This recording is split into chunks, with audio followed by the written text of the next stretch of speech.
Hello students, आज हम start करने वाले हैं उत्पादन संभावना वक्र। हमारे फर्स्ट चैप्टर की सेकंड वीडियो है। इससे पहले हमने अर्थव्यवस्था और अर्थव्यवस्था की सेंट्रल प्रॉब्लम्स या केंद्रीय समस्याओं के बारे में पढ़ चुके हैं। वो केंद्रीय समस्या एक बार हम रिवाइज कर लेते हैं। कौन कौन सी होती है?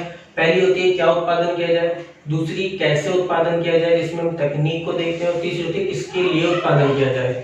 आज उससे आगे बढ़ते हैं। हमारा टॉपिक जो है वो उत्पादन संभावना वक्र। इसके अंदर हम उन सारी समस्याओं के सॉल्यूशंस को ढूंढने की कोशिश करेंगे और ये भी समझेंगे उत्पादन संभावना वक्र होता कैसा है, क्या होता है, उसको किस तरह से बनाया जाता है। चलिए वीडियो स्टार्ट करते हैं। सबसे पहले उत्पादन संभावना वक्र। तो उत्पादन संभावना वक्र जैसे इसके नाम से पता लगता है कि उत्पादन की संभावना को प्रकट करता है।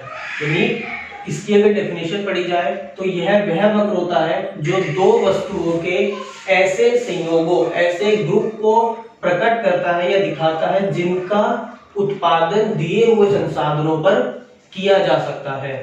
यानी जो भी हमारी अर्थव्यवस्था के अंदर संसाधन अवेलेबल है, जो भी संसाधन हमारे पास है, उसके अंदर हम जो भी उत्पादन कर सकते हैं, दो वस्तुओं का जितना उत्पादन कर सकते हैं, उनके संयोगों को प्रकट करता है। इसी को उत्पादन संभावना वक्र कहते हैं। एक एग्जांपल से समझते हैं, ज्यादा अच्छे समझ में आएगा आपके लिए।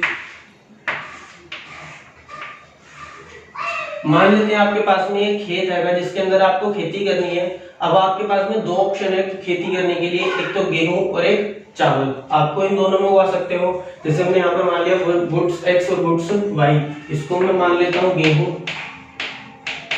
और ये हो जाएगा हमारा चावल।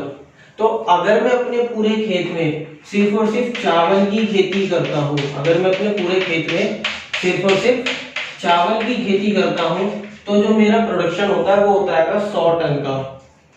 क्लियर है? बट अगर मैं बताऊं अपने पूरे खेत में अगर मैं चावल की खेती कर रहा हूं तो गेहूं कितना उगेगा? बिल्कुल भी नहीं। तो गेहूं का उत्पादन उस टाइम पर कितना होगा? 0। यानी कि कोई भी टन, कोई भी यूनिट गेहूं की नहीं उत्पादित होगी। इसी तरह से मैंने सोचा कि भाई चलो मैं अपने खेत के अंदर गेहूं भी उगाता हूं, तो मुझे क्या करना पड़ेगा? इसका एक जो पार्ट है वो अपने गेहूं के लिए स्टोर करके रखना पड़ेगा। गेहूं उगाने पड़ेंगे इस वाले पार्ट पर।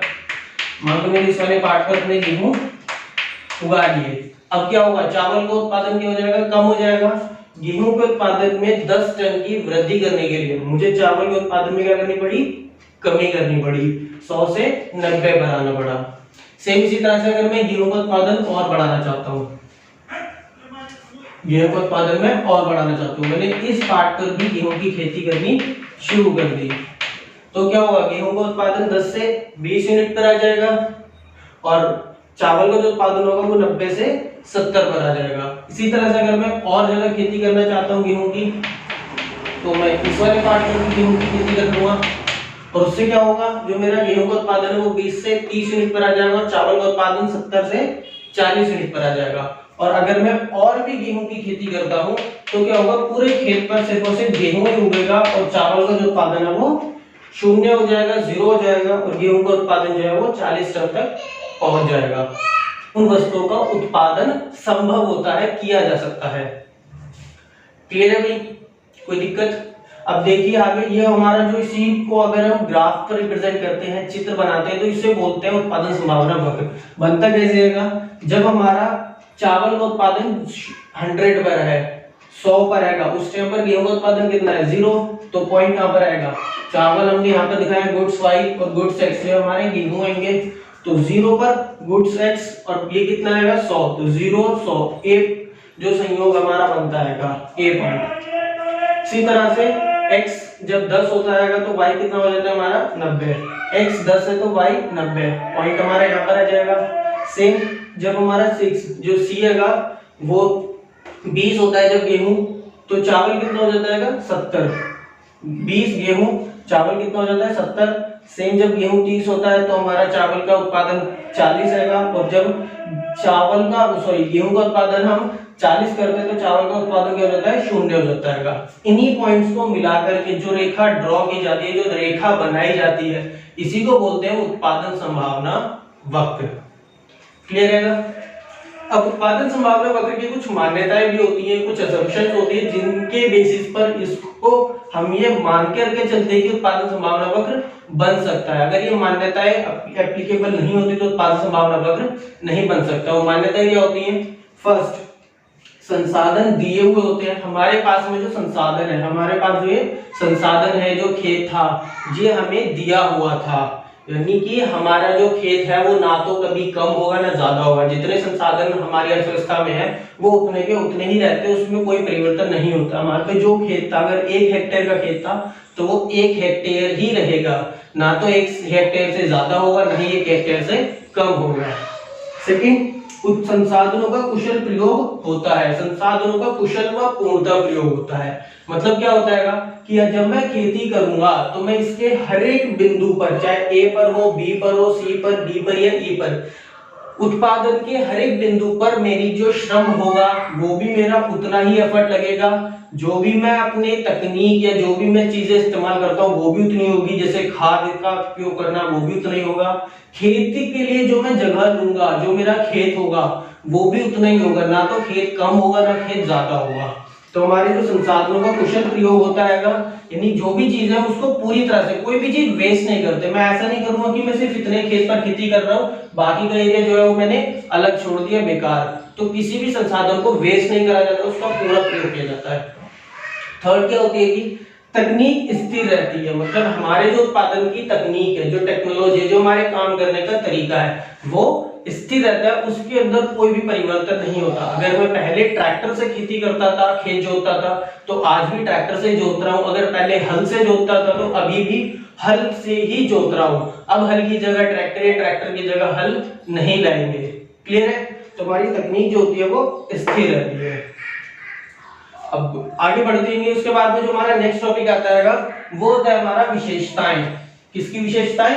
पीपीसी कर्व या उत्पादन संभावना वक्र की विशेषताएं।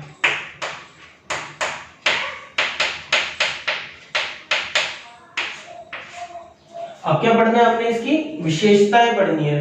तो उत्पादन संभावना वक्र की जो विशेषताएं होती हैं उसके अंदर पहली विशेषता होती है कि ये मूल बिंदु के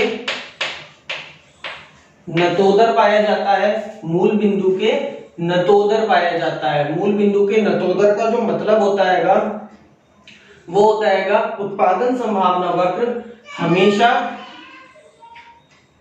दाएं से बाएं, लेफ्ट टू राइट, सॉरी बाएं से दाएं, दाएं से बाएं नहीं, बाएं से दाएं, लेफ्ट टू राइट चलता है और ऊपर से नीचे की तरफ आता है और मूल बिंदु के नतोदर होता है। नतोदर का मतलब होता है जो वाला जो पार्ट होता है ना, वो मूल बिंदु की तरफ से दूसरी तरफ उभरा हुआ होता है, यानी इसका जो कर्व होता है वो ऐसे करके आता है। इसका कर्व हमेशा और हमेशा कभी भी मूल बिंदु के इस तरह से उन्नोत्तर नहीं बनता।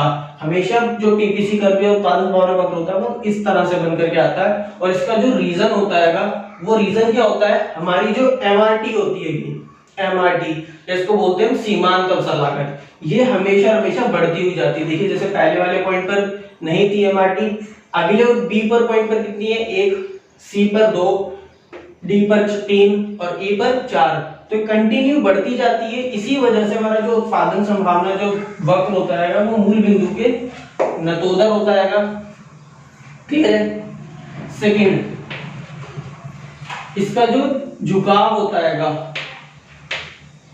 जो इसका झुकाव होता है वो लेफ्ट टू राइट होता है और ऊपर से नीचे की तरफ। लेफ्ट टू राइट यानी इस पॉइंट से इधर की तरफ जाता है और ऊपर से नीचे की तरफ। ये क्या दर्शाता है? ये दर्शाता है वस्तु y और वस्तु x, यानी जो भी हम उत्पादन में दो वस्तुएं उगा रहे हैं, उत्पादित कर रहे हैं, उन वस्तुओं के बीच में ऋणात्मक या विपरीत संबंध को। मतलब अगर हम एक वस्तु के उत्पादन में वृद्धि करना चाहते हैं, एक वस्तु के उत्पादन में वृद्धि करना चाहते हैं, अगर मैं 0 से 10 पर आना चाहता हूं तो मुझे वस्तु y के उत्पादन में कमी करनी पड़ेगी, यहाँ पर 100 से 90 पर आना पड़ेगा।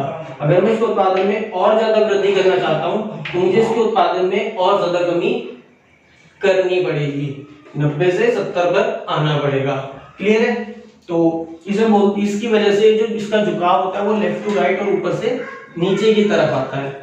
तो ये दो इसकी विशेषताएं होती हैं। आई होप आप सबको समझ में आया होगा। आगे बढ़ते हैं। उसके बाद में जो हमारा नेक्स्ट टॉपिक आता है, एक चीज मैं आपको पहले बता दूं कि हमारी जो उत्पादन संभावना वक्र में जो भी हमारी वस्तु y में हम कमी करते हैं वो कमी हमेशा और हमेशा बढ़ती हुई दर से होती है। देखिए आप सबने ध्यान दिया होगा, पहले जो मैं यहाँ पर कमी कर रहा हूँ इसके अंदर कितने का चेंज आ रहा है 10 का, फिर मेरा चेंज कितना आया 20, उसके बाद 30 का और उसके बाद में 40 का चेंज। क्लियर है, यही चेंज आ रहा है। अब ये चेंज जो है वो कंटिन्यू बढ़ता जा रहा है। पहले 10 इकाइयों का त्याग करा, फिर 20 इकाइयों का त्याग करा, फिर 30 इकाइयों का त्याग किया और उसके बाद में 40 इकाइयों का त्याग करा। जबकि यहाँ पर वृद्धि दर सब में सेम है, यहाँ भी 10 को बढ़ाया जा रहा है, यहाँ भी 10 को बढ़ाया जा रहा है, इधर भी 10 को बढ़ाया जा रहा है, इधर भी हम 10 को ही बढ़ा रहे हैं। यहाँ पर जो वृद्धि की दर है वो समान है, बट यहाँ पर जो त्याग की जो दर है, हम जो दूसरी वस्तु का त्याग कर रहे हैं वो कंटिन्यू बढ़ता जाता है। अब ये बढ़ता क्यों है, इसको एक एग्जांपल से समझते हैं, आपके बहुत अच्छे से समझ में आएगा एग्जांपल। इसको मिटा देता हूं, आप नोट कर लेना।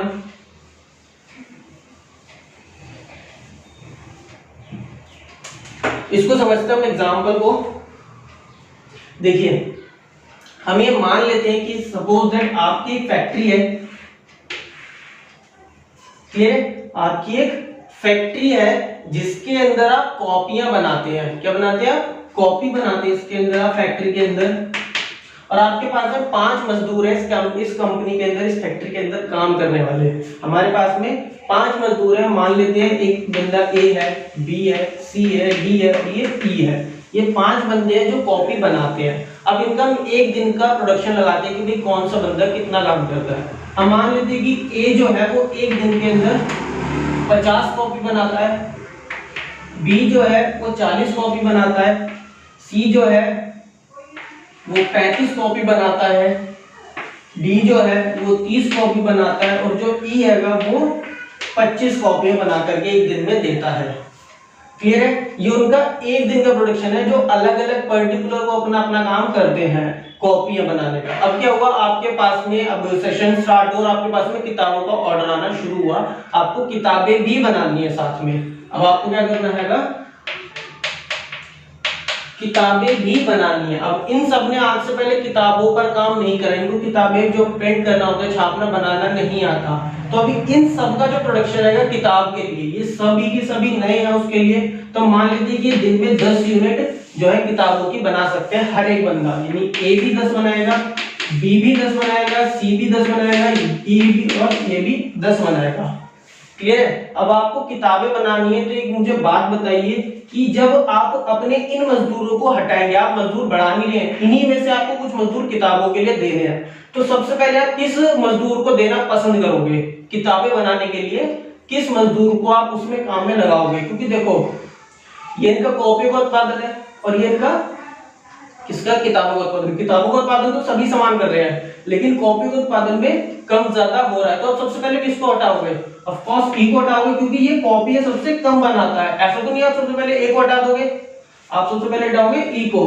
तो सबसे पहले हम ई को लगाएंगे तो हमारा पहली जो 10 यूनिट इनको बनाने के लिए त्याग कितना हुआ? 25 कॉपियों का। पहली 10 किताबें बनाने के लिए हमें कितना त्याग करना पड़ेगा? इन 25 का। क्लियर है, अगर आपको किताबों का प्रोडक्शन और ज्यादा बढ़ाना है तो अब किसकी बारी है हटने की? डी की। अगली बार में हमारा त्याग कितना हो जाएगा? 10 कॉपियों के लिए 30 कॉपी होगा। क्लियर, उसके बाद में सी की बारी है हटने की, तब क्या कितना हो जाएगा? 35। इसी तरह से जब बी हटेगा 40 और ए हट जाएगा तो 50। तो देखिए हमारा त्याग कंटिन्यू बढ़ता जा रहा है। पहले हमने 25 कॉपी त्यागी, फिर 30 त्यागी, फिर 35 त्यागी, फिर 40 त्यागी और फिर 50 त्यागी। तो समझ में आ गया होगा आप सबको, जब भी हम एक वस्तु का उत्पादन बढ़ाते हैं तो दूसरी वस्तु का उत्पादन हम इसी तरह से घटाते हैं कि उस टाइम पर जो भी हमारे पे हम उस टाइम काम कर रहे हैं हमारा कम से कम लॉस हो। तो जब वो इस सिचुएशन में था उसका सबसे कम लॉस कहां पर था? ई पर, तो उसने ई को हटा दिया। फिर जब ई हट ही चुका है तो उसके पास कितने मजदूर बचे? ए बी सी डी 4, तो वो किसको हटाएगा? डी को हटाएगा, क्योंकि सबसे कम लॉस उसका यहीं पर होता है। तो कंटिन्यू जो हमारा लॉस होता है, जो त्याग होता है वो बढ़ता जाता है। इसी वजह से एमआरटी भी हमारी बढ़ती हुई आती है और यही रीजन होता है कि हमारा उत्पादन संभावना वक्र हमेशा हमेशा नतोदर बनता है। क्लियर है, अब आगे बढ़ते हैं। एमआरटी होता क्या है किस तरह से निकाला जाता है, इसी की बात करते हैं।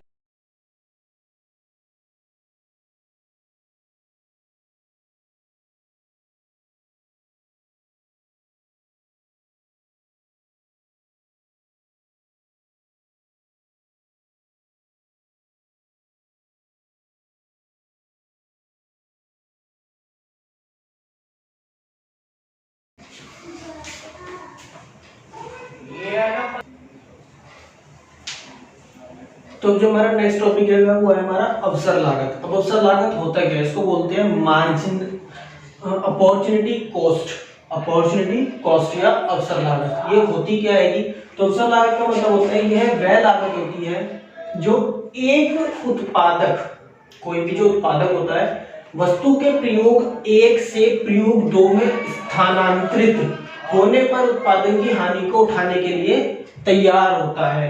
मतलब कि ये हमारे कुछ संयोग हैं जो हमने बना रखे हैं, ये हमारे संयोग हैं, प्रयोग जिनको हम बोल देते हैं, ये प्रयोग A, प्रयोग 2 और प्रयोग 3, यानी A B C, संयोग A B C। अब देखिए जब संयोग A पर वो वस्तु X की 10 और वस्तु Y की 50 इकाइयों का उत्पादन कर रहा है, तो वस्तु X की इकाई को बढ़ाने के लिए यानी 10 से 20 पर आने के लिए जो भी इकाई का त्याग वो यहाँ पर करने के लिए तैयार होगा। कितनी इकाइयों का त्याग करने को तैयार है, वो 10 इकाइयों का, तो इसी को बोला जाता है अवसर लागत।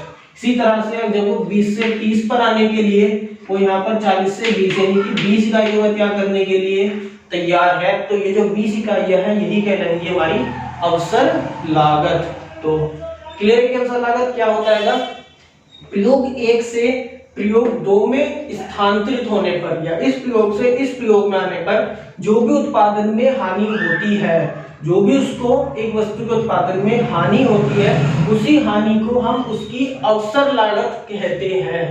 क्लियर है? आगे बढ़ते हैं हमारा सीमांत अवसर लागत।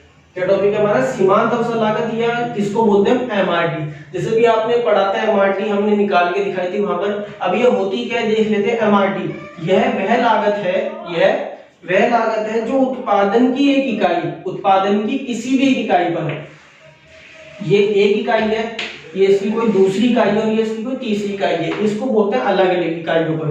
किसी भी एक इकाई पर वस्तु x तथा वस्तु y, वस्तु x तथा वस्तु y में परिवर्तन, जो भी इनमें चेंज आता है के अनुपात को दर्शाता है। और इसको लिए जो फॉर्मूला यूज करते हैं वो होता है एमआरटी बराबर डेल्टा y अपॉन में डेल्टा x। डेल्टा y का मतलब होता है वस्तु y में परिवर्तन और डेल्टा x का मतलब होता है वस्तु x में परिवर्तन। जैसे अगर मैं इसकी एमआरटी निकालता हूं तो वस्तु y में यहाँ पर कितना चेंज आ रहा है, 10 यूनिट का, तो वस्तु y में चेंज कितना हो गया, 10 यूनिट का, डिवाइड में वस्तु x में कितना चेंज आ रहा है, 10 यूनिट का, तो डिवाइड में 10, यानी एमआरटी कितनी आ गई हमारी 1। इसी तरह से हम अगली यूनिट कैसे निकालेंगे, तो वस्तु y में कितना चेंज आ रहा है 20 यूनिट का, और वस्तु x में कितना चेंज आ रहा है 10 यूनिट का, तो डिवाइड में 10, और कितनी एमआरटी आ गई हमारी 2। तो क्लियर है कि सीमांत अवसर लागत क्या होती है और ये किस तरह से निकाली जाती है, इसका फॉर्मूला क्या होता है, तो आप इसको नोट कर लेना। अब इसके बाद में हमारा जो लास्ट टॉपिक है इस चैप्टर का, उसकी तरफ चलते हैं। वो है हमारा उत्पादन संभावना वक्र में खिसकाव तथा घुमाव। वो क्यों आता है और किस तरह से आता है, वो चीज देखेंगे हम।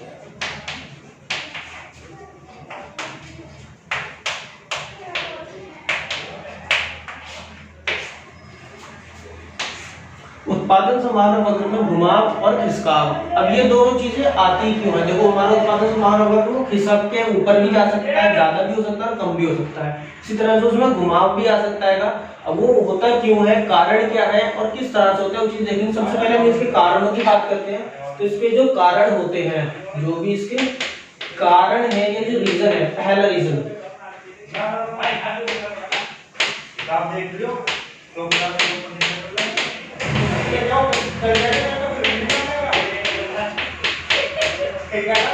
संसाधनों में परिवर्तन। दूसरा जो होता है हमारा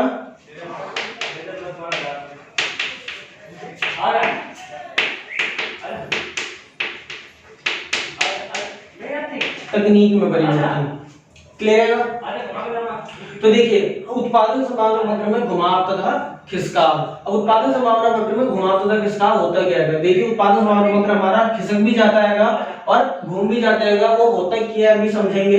अब सबसे पहले उसके कारण देख लेते हैं, वो किन वजह से होता है। तो उत्पादन संभावना वक्र के जो कारण होते हैं उसके घूमने के या उसके खिसकने के, दो ही कारण होते हैं। पहला संसाधनों में परिवर्तन, या तो हमारे जो उत्पादन के संसाधन है वो उनमें परिवर्तन आ जाए, चाहे वो बढ़े या कम हो, उनमें वृद्धि हो या कमी हो। इसी तरह से हमारी तकनीक में परिवर्तन, चाहे तो तकनीक हमारी सुधर जाए या बिगड़ जाए, तो तकनीक में परिवर्तन की वजह से चेंज आता है। अब देखिए वो चेंज होता कैसा है, किस तरह से चेंज होता है। सबसे पहले हम बात करते हैं खिसकाव की। सबसे पहले बात कर लेते हैं खिसकाव की। खिसकाव कैसे आता है? तो जैसे हमारा ये कोई उत्पादन संभावना वक्र हम बना लेते हैं। मान लीजिए कुछ हमारा उत्पादन संभावना वक्र था ए बी वक्र, फिर यहाँ पर वस्तु y को दिखाएंगे, यहाँ वस्तु x को दिखाएंगे। हमारा 0 हो गया पॉइंट मूल बिंदु। तो उत्पादन संभावना वक्र हमारा कुछ इस तरह का आएगा। अब हमारी जो तकनीक है उसमें परिवर्तन आ जाता है, मतलब तकनीक हमारी हम मान लेते सुधर गई।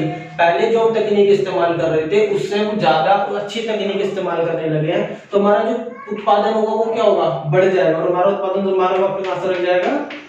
आगे की तरफ खिसक जाएगा और वो a डैश b डैश हो जाएगा, इसमें बाहर की तरफ चेंज आ जाएगा, ये बढ़ जाएगा। क्योंकि जब हमारा उत्पादन संभावना वक्र, जब भी हम उत्पादन की तकनीक में परिवर्तन करते हैं तो हमारा उत्पादन बढ़ जाता है। सेम अगर हमारे संसाधन भी बढ़ रहे हैं, जैसे अगर हम खेत के एग्जांपल लेते हैं, आपके पास में खेत था, आपने क्या करा ये वाला खेत और ले लिया, इस पे भी खेती करने लगे। जब आपका संसाधन बढ़ गए तो ऑब्वियसली आपकी खेती भी बढ़ जाएगी, आपका उत्पादन भी बढ़ जाएगा, तो तुम्हारा जो पीपीसी वर्ग वो बाहर की तरफ खिसक जाता है। क्लियर है? इसी तरह से अगर इन दोनों में कमी हो जाए, मान लो आपके पास में ये खेत था, आपने क्या करा इसमें से इतना खेत जो था वो आपने बेच दिया। अब क्या आपके पास इतना खेत बचा, तो ऑब्वियसली आपका उत्पादन कम हो जाएगा। और जब आपका उत्पादन कम होगा तो आपके जो पीपीसी कर्व है वो अंदर की तरफ सरक जाएगा और वो हम मान लेते हैं सी और डी इसकी तरफ आ जाएगा। तो ये हमारा उत्पादन की तकनीक में परिवर्तन। अगर हमारी तकनीक बिगड़ जाती है, कमी हो जाती है तकनीक में, तब भी यही चेंज आता है। सेम हमारे परिवर्तन, अगर संसाधनों में भी परिवर्तन हो जाए, वो भी कम हो जाए, तब भी हमारा उत्पादन संभावना वक्र पीछे की तरफ खिसक जाता है। तो ये तो हो गई हमारी खिसकाव की बात। अब आते हैं अपने उत्पादन संभावना वक्र के घुमाव की तरफ।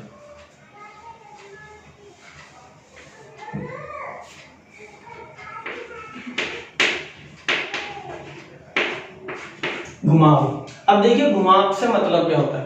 घुमाव से मतलब होता है वो पीपीसी जो भी हमारा उत्पादन संभावना वक्र है वो पूरा अपनी जगह को नहीं बदलता, उसका कोई भी एक पॉइंट, या तो ये वाला पॉइंट, ये वाला पॉइंट सरक करके आगे या पीछे चला जाता है। वो होता क्यों है तो देख लेते हैं।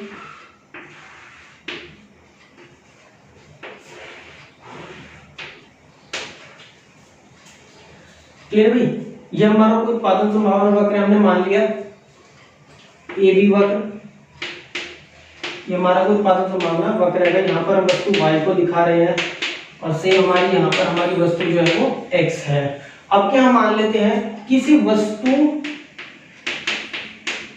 x में ही हम चेंज दिखाएंगे, सिर्फ वस्तु x में चेंज दिखाएंगे। मतलब जो भी चेंज होगा, जो भी इन दोनों में परिवर्तन होगा, सिर्फ वस्तु x के लिए हो रहा है। मतलब वस्तु x के ही संसाधन बदल रहे हैं और वस्तु x की ही तकनीक बदल रही है। y स्थिर है, y में कोई परिवर्तन नहीं हो रहा है। तो हम मानते हैं सबसे पहले कि वस्तु x के संसाधन बढ़ गए या तकनीक में चेंज आ गया। तो क्या होगा? जब वस्तु x की तकनीक सुधर जाएगी या वस्तु x के जो संसाधन है वो बढ़ जाएंगे, तो क्या होगा? हमारा वस्तु y का तो उत्पादन उतना ही रहेगा, लेकिन x का जो उत्पादन होगा वो बढ़ जाएगा और वो b1 पर आ जाएगा। क्लियर है? इसको बोलते हैं उत्पादन संभावना वक्र में घुमाव। सेम इसी तरह से अगर वस्तु x की तकनीक खराब हो जाए, डाउनवर्ड पीछे की तरफ आ जाए, और या फिर उसके संसाधनों में कमी हो जाए, भाई कुछ लोग हमारे पास से नौकरी छोड़ करके चले गए, तो क्या हुआ? उत्पादन उसका कम हो जाएगा। y का तो उतना रहेगा बट वस्तु x का जो उत्पादन होगा वो कम हो जाएगा और वो B2 पर आ जाएगा। यहाँ B1 पर आ गया था, इधर फिर B2 पर आ जाएगा। क्लियर है? इसी तरह से अगर वस्तु y में परिवर्तन हो, वस्तु y में परिवर्तन हो, तो वस्तु y में परिवर्तन होने के लिए भी सेम, ये हमारा कोई AB वक्र है। अब की बार वस्तु x को हम स्थिर मान देंगे, वस्तु x की तकनीक में और संसाधनों में कोई परिवर्तन नहीं होगा, सिर्फ वस्तु y में परिवर्तन होगा। तो वस्तु y में परिवर्तन होने पर क्या होगा भाई, अगर इसकी तकनीक सुधर रही है, इसकी जो तकनीक है वो सुधर रही है या इसके संसाधन में वृद्धि हो रही है, तो वस्तु y का उत्पादन जो होगा वो बढ़ जाएगा और वस्तु x का उत्पादन करेगा वो उतना ही रहेगा। हमारा जो पीपीसी कर्व है वो कुछ इस तरह से सरक करके A1 पर आ जाएगा। और सेम इसी का अपोजिट, अगर हमारे संसाधन कम हो जाए या तकनीक बिगड़ जाए तो हमारा जो उत्पादन होगा वो क्या हो जाएगा, और नीचे चला जाएगा वस्तु y का, और वस्तु x का क्या रहेगा, उतना का उतना रहेगा। उत्पादन समान होकर हमारा A to B पर आ जाएगा। क्लियर रहेगा? कोई परेशानी, कोई दिक्कत? तो बस हमारा यही था, उत्पादन संभावना वक्र में घुमाव तथा किसका। अगर वस्तु की सिर्फ एक ही वस्तु में चेंज होता है तो उसमें उत्पादन संभावना वक्र में घुमाव होता है। अगर दोनों में ही चेंज हो रहा है, मतलब दोनों की संसाधन में परिवर्तन हो रहा है या दोनों की तकनीक में परिवर्तन हो रहा है, तो हमारे उत्पादन संभावना वक्र में किसका होता है। यहाँ पर वस्तु x का भी उत्पादन बढ़ रहा है, वस्तु y का भी बढ़ रहा है। सेम वस्तु x का भी उत्पादन घट रहा है, वस्तु y का भी उत्पादन घट रहा है, तो उसको बोलते हैं किसका। आगे बढ़ते हैं, लास्ट टॉपिक है आपका एक बहुत ही छोटा सा टॉपिक।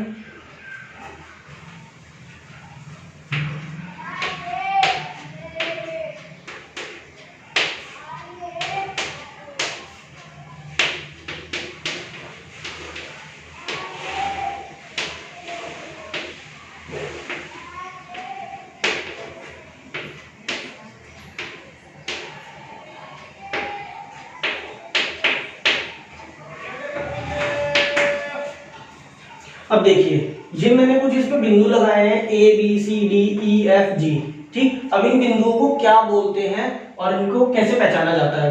तो सबसे पहले बात करते हैं हम इन बिंदुओं की जो हमारे उत्पादन संभावना वक्र के ऊपर आ रहे हैं, यानी कि A B C और D। देखिए ये सभी बिंदु हमारे उत्पादन की अधिकतम क्षमता को प्रदर्शित करते हैं। मतलब हमने उत्पादन संभावना वक्र में पढ़ा था कि वो ऐसे दो संयोग प्रकट करता है जिनका हम संसाधनों के दिए होने पर अधिकतम से अधिकतम उत्पादन कर सकते हैं, इससे ज्यादा तो उत्पादन हो ही नहीं सकता।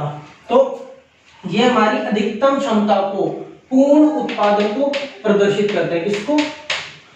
पूर्ण उत्पादन को। क्लियर है? इसी तरह से जो बिंदु हमारा G है, जो हमारा G बिंदु है, G बिंदु, अब ये क्या दिखा रहा है, यहाँ पर उत्पादन हमारा इस यूनिट पर आएगा। तो देखिए हम जितना उत्पादन कर सकते थे C तक कर सकते थे, बट हम क्या कर रहे हैं, G पर कर रहे हैं। मतलब कि हमने अपने संसाधनों को क्या करा है, वेस्ट करा है, उनका पूर्ण उत्पादन या पूर्ण उपयोग नहीं करा। तो ये हमें जो दिखाता है वो दिखाता है अल्प प्रयोग या उत्पादन, कि भाई हमने अपने संसाधनों को पूरी तरह से प्रयोग नहीं करा, तो अपना उत्पादन क्या करा है, कम करा है। और F और E, यहां तक तो हम उत्पादन में पहुंच ही नहीं सकते, क्योंकि हमारा जो मैक्सिमम उत्पादन है वो इस कर्व पर ही रह सकता है, इस कर्व के अंदर रह सकता है, भाई इससे बाहर तो हम जा ही नहीं सकते।